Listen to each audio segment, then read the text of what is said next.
One of the most successful people in the world is Bill Gross of PIMCO, and manages $3 trillion in bonds. And he's remarkable because he turns off everything most of the day.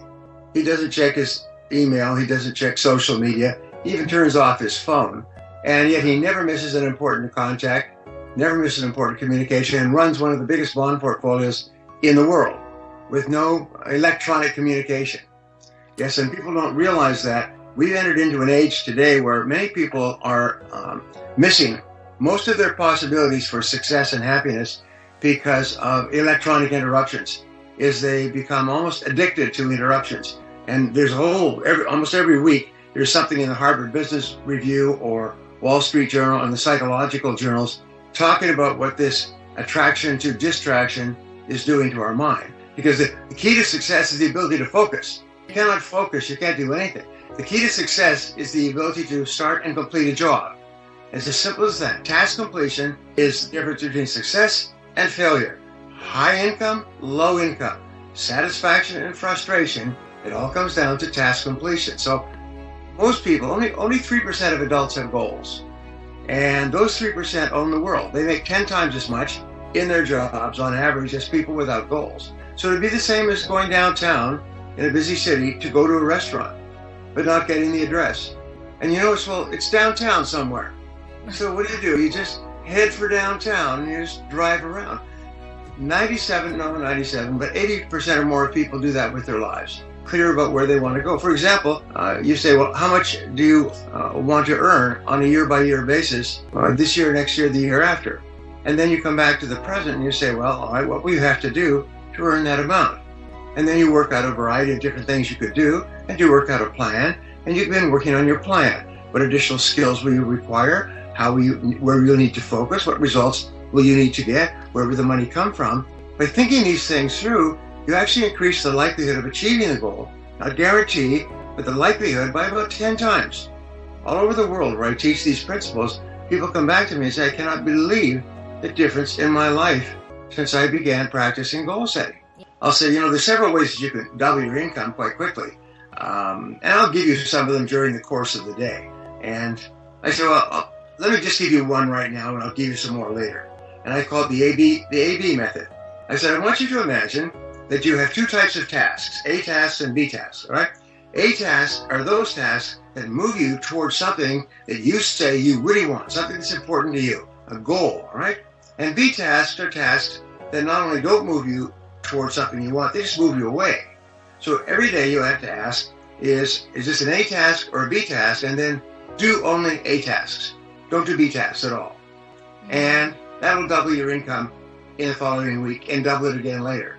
And people just go, one of my favorite little comments is what kids put on their SMSs, SMH. SMH, my favorite, shaking my head. And people in the audience go, shaking my head. You mean if I only do the most important things that move me toward my most important goals, I don't do anything else but that, I'll double my income? Yes, you can all go home now. 10 minutes into the seminar, or a one-day seminar, you can all go home now. You've had your money's worth. What does this require? I said, well, it's called the D word. And what is the D word? Discipline. You know what to do. You know what your most important tasks are. You know if what you're doing is moving you toward that. You just have to have the discipline to do only A tasks. Until you're all caught up with your A tasks, then you can do your B tasks, your low value, no value, useless, time-wasting, fun tasks. But I can promise you this, you'll never get caught up with your A tasks. I started studying time management more than 30 years ago. I was asked to do a program on it. And one of the things I found is that people get into a rhythm, either positive or negative. The positive rhythm is where they start with their big tasks. The negative is where they start with little tasks. So the rule is never give in to the temptation to clear up small things first. Because small things are like rabbits, they multiply. And if you start off with small things and you try to clear up all your small things before you get to your big thing, now it's 5 or 6 o'clock and you're burned out and tired and you're stressed and all you've done is little things all day. So what you do instead is you flip it over, and before you check your email, before you do anything, just simply start and do your most important task and complete it. And once you've decided that this is your most important task, then everything else is a relative waste of time, based on your own definition. So if you're not working on that task, you are, to a degree, just simply wasting your time and your life, by your own definition. I'm a teacher, so I'm a speaker. And so I'm always thinking, how can I help my clients achieve their goals faster? What I find is my very best clients are either entrepreneurs or solopreneurs, they're very much the same, and business owners. So what do they want to do? Well, they want to increase their sales and profitability. That's one common denominator of everyone in business. You, me, we all want to sell more stuff and earn more money. So I focus on helping people change their thinking, their planning, their strategies, their focus, so that they're making more sales faster and easier, and they're earning more money, they're earning greater profits. And today, for example, one of my favorite subjects has to do with business model reinvention. You see, every company has a business model. You have one, and I have one, and your business model is actually your profit model. And it is the steps that you take from first thing in the morning. It's what you do all day long in your business to generate profits. What we find is there's 12 parts to a profit model. And if one of those parts is broken, like in an engine or a motor, then the whole motor slows down. Or if it's a breakdown in a car, the whole car stops. It's a useless hunk of metal sitting by the side of the road because you've got one valve that's out in your carburetor. So anyway, I teach people, now these are the 12 parts, and this is how you hold them up and look at them like a repairman, and to make sure that the part is working well. And then you put them back together again, and one change in your business model can transform your sales and profitability. One simple change. In many companies, like the Apple business model with the Apple iPod and iPhone, they changed the entire world by making it possible to buy a single song from a single place, iTunes, and download it through the ether and listen to it within seconds. Have you ever had that experience? You hear a song, you say, I like that song, you pip, you take your phone, pip, pip, pip, pip, and they've got the phone in. Have you done that? And you played it. I mean, you think you can do it now, you do it all the time. 10 years ago, it was never been possible in human history. And so they changed the entire business model. What happened? Within 2 years, all the CD stores have gone out of business. The whole business model of the world music industry transformed with that one new change in the business model of accessing songs, one at a time rather than a CD at a time. Anyway, so you have to look at your business and say, I wonder if there's a different or better business model. There's 55 business models that you can use, and most companies, your company, my company, is using one. And where did we get this one? We backed into it. We didn't pre-plan our business model. Our business model is usually developed by default. We did this and we did that and we tried this and somebody else was doing that, so that seemed like a good idea, so we'll do it. So our business model is like a default model. If you have the wrong business model, you can pound your head all day long and not make any money. I started my career in this 3 decades ago. It begins with the understanding that every person is a potential genius, they have a mind that has 100 billion cells, and each of these 100 billion cells is connected to as many as 20,000 others. So basically it's 100 billion to the 20,000th power. Now, you don't have to be a mathematician to know that's a lot of ideas that you can have. The fact is that the average person can create more thoughts than all the molecules in the known universe. That's how smart they are. However, unless they tap into it, it's like a muscle that is not used. Physically, if you never exercise, your muscles become soft.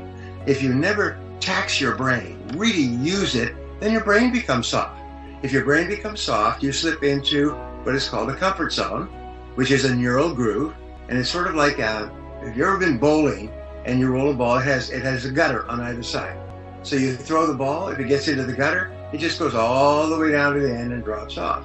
Well, most people have what you might call gutters in their brains, and they think a thought, and that just takes one single course of action, like their comfort zone, and they don't even think of doing anything differently. So the 20 idea method is very simple. You take a goal or a problem, and I say, if you want to double your income, then you simply write at the top of the page, how can I double my income in the next 12 months? Question mark. It's a very simple, practical question that demands practical responses. Not how can I make more money or how can I be rich? How can I double my income? Or if you have a clear idea, if you're earning $50,000 a year, you say, how can I earn $100,000 by this date? And you give a date 12 months from now, okay? And sometimes one idea, almost like an oil gusher, goes blam, and it changes your life. One idea that comes from really, really working your creative powers will change your life. More people have become wealthy using this 20 idea method than any other method ever discovered. And all it takes is a piece of paper and the discipline to sit there and write down 20 answers. 2 ways to unlock your creativity. It's interesting. One is to focus intensely on the goal or the problem, and the other is to not think about it at all. Is to get your mind completely busy elsewhere, and it's almost like the idea will suddenly hit you, bang, like that light bulb that goes off in the cartoons. So those are the two. Focus 100% of your energies on solving the problem, or just think about something completely different. And either one will work. Aristotle said that the ultimate aim of all of human activity is happiness. Everything we do has a reason behind it, and the reason behind that and a reason behind that, but he called it the primum movum. The first moving factor in all of human activity is the desire to be happy in some way. Now, you can determine how successful you are as a person by how much of the time you're happy. You know, it's not how much money you earn, because there's a rule: there is no joy in things. There is no joy in things. All your joy comes from your interactions, your relationships with others.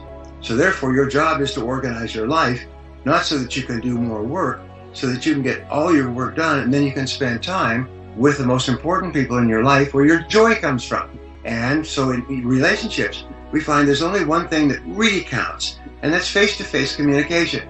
It's interesting, they had this stuff online, but it was 20 things that women wish men knew in relationships. Pictures and explanations. One of them was that women like to be face-to-face with the man in their life. And I always think about that, because whenever Barbara and I go to a restaurant, we always sit across from each other.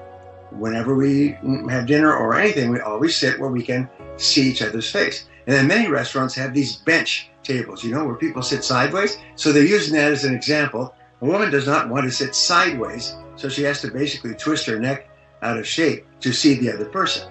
Well, when you come home at night, it's the same thing. Your children's actual personality is formed in their first 3 to 5 years by the amount of face time, direct eye contact that their parents give them during their formative years. And it's not eye contact where you're watching TV, where you're all in the same room, or you're checking your email or your iPhone and so on and so forth. It's when you put aside all distractions, turn off your TV, and just sit face to face. I say head to head, knee to knee, heart to heart. Those are the moments that build great relationships. More relationships collapse because of lack of face time than perhaps for any other reason. And most people don't even know it. They say, well, I'm at home every night. What are you doing? Watching TV. I say, well, you might as well rent a Motel 6 downtown and check in there, because that's how much value you are to your family if you're sitting watching television. So what are the rules I say when you come home? Leave things off. Leave things off. If they're on, turn them off. Turn things off or leave things off.